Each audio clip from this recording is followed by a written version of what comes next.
Olá, meu amado filho, tudo bem? Certas datas marcam a história de uma pessoa, outras marcam a história de toda a humanidade. Você sabe o que aconteceu em 11 de setembro de 2001? Dependendo da idade que tem hoje, você se lembra do ataque terrorista que destruiu as duas torres gêmeas do World Trade Center em Nova York. E o que aconteceu em 9 de novembro de 1989? Se forçar um pouco a memória, talvez recorde que neste dia ocorreu a queda do Muro de Berlim, evento que marcou o fim dos regimes autoritários nos países da Europa Oriental. Esses eventos foram significativos e memoráveis justamente por sua casualidade. Poucos especialistas suspeitavam, com alguma antecipação, que talvez pudessem acontecer. A maioria das pessoas não esperava que a direção da história fosse alterada por fatos tão dramáticos. Agora, imagine que uma dessas datas marcantes tivesse sido prevista com exatidão e com bastante antecipação. Não só o evento, mas também o dia específico em que ocorreria. Imagine uma predição feita séculos antes. Nesta cartinha que lhe escrevo com muito carinho e amor, você descobrirá que o acontecimento universal ocorrido em 22 de outubro de 1844 foi previsto milênios antes, com implicações que afetam sua vida hoje. Querido filho, se você entende de direito, saberá que um julgamento passa pelo menos por 3 fases: investigação, comprovação e execução.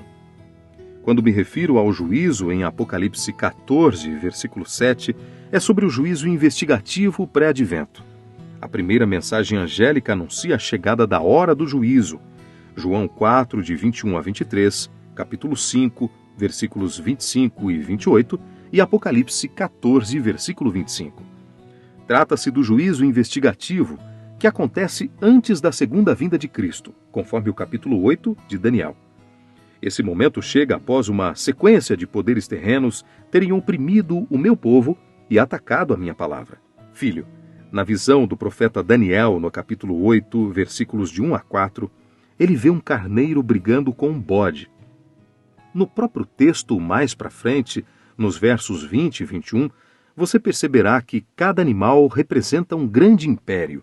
É interessante que estes 2 animais faziam parte do ritual do dia da expiação no santuário terrestre. Um carneiro e um bode. Levíticos 16. O carneiro de 2 chifres representa o império Medo-Persa, Daniel 8, versículo 20, que dominou o mundo antigo e o território de Israel após a conquista de Babilônia. E o bode, visto por Daniel no verso 5, representa os reis da Grécia. Daniel 8, versículo 21. O Império Medo-Persa dominou grande parte do mundo antigo até que, em 331 a.C., foi derrotado por Alexandre, o Grande, rei macedônio que comandava a Grécia. Como explicar, meu filho, o fato de que o bode, com um chifre notável, ao atacar o carneiro e quebrando seus 2 chifres, e em seguida o seu próprio e notável chifre também se quebra e em seu lugar surgem 4 chifres? Escute o texto e depois darei minha explicação. Daniel 8, versículos 5 a 8. Estando Daniel observando, eis que um bode vinha do ocidente sobre toda a terra, mas sem tocar no chão. Este bode tinha um chifre notável entre os olhos. Dirigiu-se ao carneiro que tinha os 2 chifres, o qual eu tinha visto diante do rio, e correu contra ele com todo o seu furioso poder. Daniel viu-o chegar perto do carneiro, e enfurecido contra ele, o feriu e lhe quebrou os 2 chifres, pois não havia força no carneiro para lhe resistir. E o bode o lançou por terra e o pisou aos pés, e não houve quem pudesse livrar o carneiro do poder dele. O bode se engrandeceu sobremaneira, e na sua força quebrou-se-lhe o grande chifre, e em seu lugar saíram 4 chifres notáveis, para os 4 ventos do céu. Querido, a palavra hebraica para chifre também significa força ou poder, pois no mundo natural, os chifres são usados como armas mortais.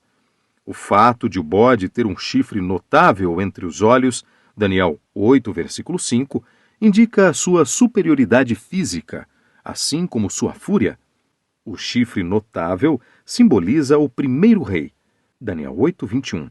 Alexandre o Grande, que liderou o exército grego nas vitórias espetaculares contra os persas em 3 batalhas, a última delas em 331 a.C.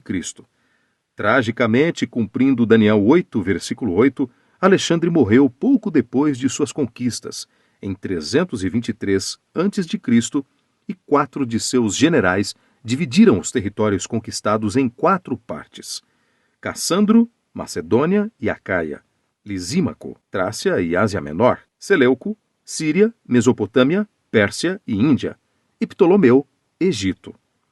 Foi exatamente isso que ocorreu, meu filho. As profecias são exatas. Agora, imagino que você esteja curioso quanto ao que representa o chifre pequeno que surge no relato profético, não é verdade? Daniel 8, versículos 9 a 12. Vamos lá. Como o chifre pequeno cresce em direção ao sul, ao oriente e para a terra gloriosa, que é Israel, ele só pode vir da direção da Europa. Esse chifre pequeno, filho, é nada mais, nada menos do que o mesmo poder blasfemo identificado em Daniel 7, versículo 8 e versículo 25. A ação desse chifre pequeno é dirigida contra o santuário celestial. O chifre pequeno surge de um dos 4 ventos do céu, que significam as 4 direções ou pontos cardeais. Jeremias 49, 36, Zacarias 2, versículo 6, capítulo 6, versículo 5 e Marcos, capítulo 13, versículo 27. Portanto, o chifre pequeno surge do ocidente e se lança em direção ao sul, o Egito, ao oriente, a Ásia e a Terra Gloriosa, a Terra Santa. Esse poder representa uma potência política e religiosa, Roma, tanto em sua fase pagã quanto papal. As ações do chifre representam uma expansão política e militar e assumem uma dimensão religiosa contra o santuário de Deus e a própria verdade. É muito triste, meu filho, perceber o tamanho da arrogância, intrepidez e ousadia deste chifre contra o meu santuário. Este ataque ao santuário vai durar, de acordo com Daniel 8, 13 e 14, até 2.300 tardes e manhãs. Mas depois disso, o santuário será purificado. Estas 2.300 tardes e manhãs, de acordo com o princípio de equivalência profecia dia-ano, Ezequiel 4, versículo 7, Números 14, versículo 34, o relato trata-se de um período de 2.300 anos. O próprio capítulo identifica isso ao dizer que, primeiro, os impérios envolvidos seriam Média Pérsia, Grécia e Roma. Daniel 8, 20, 21 e 23. Segundo, a visão era para o tempo do fim e para os dias muito distantes. Daniel 8, versículos 17, 19 e 26. E terceiro, aconteceria próximo à intervenção do príncipe dos príncipes na história humana. Daniel 8, 25. A ação do chifre pequeno contra o santuário é evidentemente simbólica. De fato, ele não atinge o céu, mas lança por terra a verdade divina. Daniel 8, versículo 12. E realiza uma obra de contrafação do ministério de Cristo no santuário celestial. Para você saber quando vai terminar os 2.300 anos desta grande profecia, meu filho querido, você primeiro precisa saber quando ela se iniciaria. E isto posso lhe dizer: sabe e entende desde a saída da ordem para restaurar e para edificar Jerusalém. Daniel 9, versículos 24 a 27.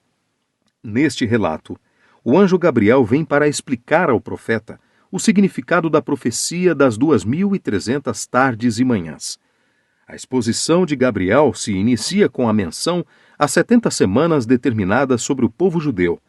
Com base no princípio de interpretação profética dia-ano, esse período corresponde a 490 anos, que estão no início do período maior de 2.300 anos. A ordem para restaurar e edificar Jerusalém dá início a essa contagem de tempo. Ela foi assinada por Artaxerxes I, Esdras 7, 11 a 28, em 457 a.C. De acordo com a profecia, 483 anos 69 semanas proféticas, após o decreto, deveria aparecer o ungido, o príncipe. De fato, isso se cumpriu no outono de 27 depois de Cristo, quando Jesus foi batizado e iniciou seu ministério público. Em seu batismo, no Rio Jordão, Jesus foi ungido pelo Espírito Santo e recebeu de mim o reconhecimento como o ungido. A palavra Messias em hebraico ou Cristo em grego significa ungido. Lucas 3, 21 e 22, Atos 10, versículo 38 e João 1, 41. Quando Jesus Cristo proclamou "O tempo está cumprido", Marcos 1,15, ele estava se referindo ao cumprimento no aspecto tempo envolvido na profecia. Na metade das 70 semanas, ou seja, na primavera do ano 31 depois de Cristo, 3 anos e meio após seu batismo, o Messias cumpriu o sistema de sacrifícios ao oferecer sua vida. Os serviços do santuário terrestre não eram mais necessários. E olha que interessante, querido filho. Exatamente no tempo indicado na visão de Daniel, na metade da última semana profética, Cristo morreu, selando a profecia. No ano 34 depois de Cristo, encerram-se os 490 anos com o início da pregação cristã entre os gentios. Assim, os 1810 anos restantes da profecia nos conduzem a 22 de outubro de 1844 depois de Cristo, quando se tem início a purificação do santuário celestial. Um fato muito importante que ocorreu no Templo de Jerusalém simultaneamente à morte de Cristo foi que a cortina que separava o lugar santo do Santíssimo se rasgou de alto a baixo. E Jesus, clamando outra vez com grande voz, entregou o Espírito. Eis que o véu do santuário se rasgou em 2 partes de alto a baixo, tremeu a terra, fenderam-se as rochas. Mateus 27, versículos 50 e 51. O véu rasgado indicou o fim do serviço simbólico do santuário terrestre.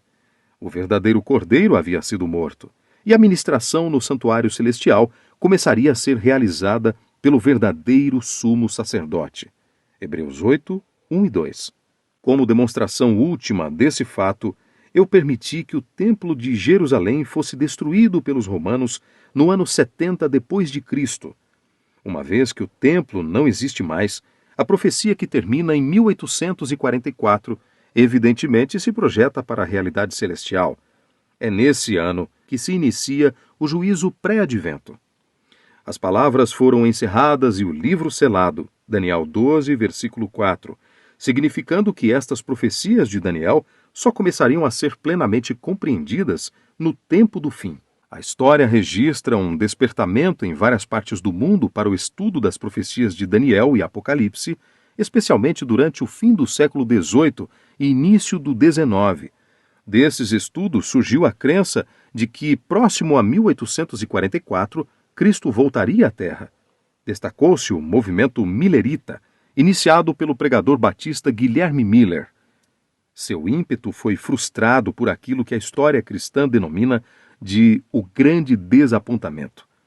O fato mais surpreendente neste assunto é descobrir que há uma profecia no Apocalipse na qual se revela que eu permiti o desapontamento aos milleritas com um propósito muito especial. Exatamente, no fim dos 2.300 anos proféticos, surgiria um povo chamado remanescente fiel, que se uniria por causa desta profecia, participariam deste grande desapontamento, mas prosperariam, porque a promessa é certa. Aqueles que esperavam que a vinda de Cristo coincidiria com o fim dos 2.300 dias, anos proféticos, em 1844, Daniel 8,14, passaram por um grande desapontamento, assim como os seguidores de Cristo inicialmente se desapontaram com sua morte.